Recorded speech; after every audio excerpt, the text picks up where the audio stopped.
Chair recognizes the gentleman from Texas, Mr. Poe, for 5.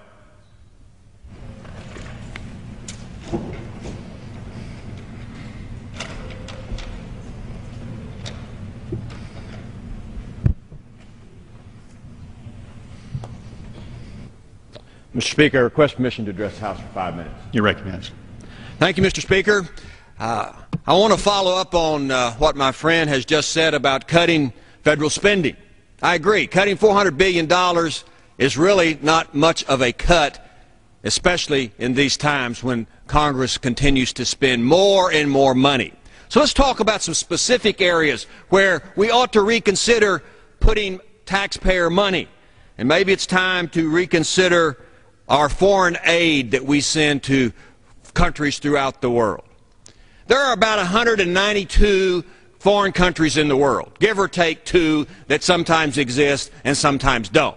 So there's 192 countries, and we give foreign aid to over 150 of them. Now this map over here to my left shows the world, and most of it is in red. All of those countries that are in red on this map receive American taxpayer foreign aid. The countries in green receive military aid from the United States, which is almost all of the countries in the world. There are a few countries in Europe and part 1 in Africa that are in blue that receive no American aid. But the vast majority receive American money, and we just keep sending it and sending it and sending it. And we send it to countries that many Americans don't even understand why we send it to those countries, and I'm going to address some of those. But here's how it works, Mr. Speaker, and this rule needs to be changed. When a country wants foreign aid, all of the foreign aid that America gives is put into one bill. In other words, when we write a check, we're writing a check on one bill. In other words, we don't separate the countries one at a time and vote up or down on whether they ought to get American money. Because I think if we did that, most of these countries in red wouldn't be seeing any American money. But the way the rule works, we put all 158 plus countries in one package and we vote for all of them.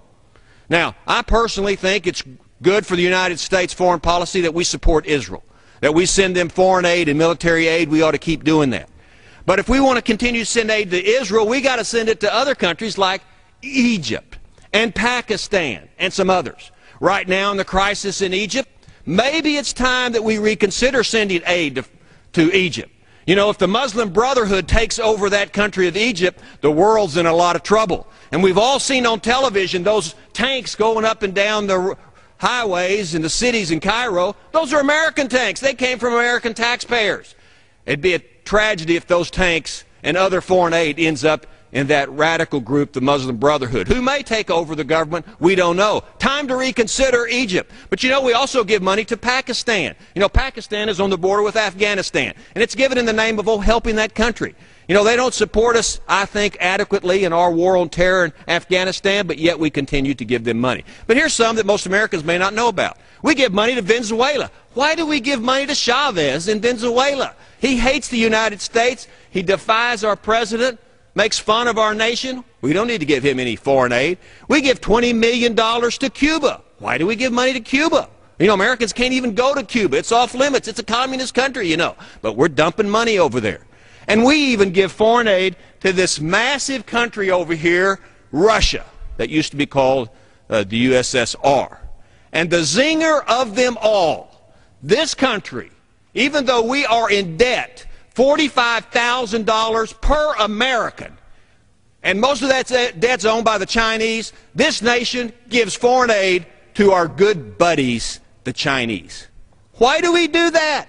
It doesn't make any sense. And it's time to reevaluate our foreign aid policy. It's a time to reconsider. And let's start voting one up or down on every one of these countries that want our aid. And the last thing I want to say is most of these countries we give money to, they don't even like us. There was a poll done by Fox News yesterday that said 82% of people in Egypt don't even like Americans. Well, why do we keep giving them money? We don't need to pay them to hate us. As my friend Louis Gohmert from Texas says, we don't need to pay them to hate us. They do it on their own. So it's time we reconsider foreign aid, save American taxpayers, because we're at war in 2 countries now. This debt's tremendous. We have a lot of issues in this country, and we need to start taking care of America before we start sending American money to countries throughout the world. It's a time to reconsider foreign aid, and that's just the way it is. I yield back, Mr. Speaker. Chair recognizes the gentleman from Virginia, Mr. Moran.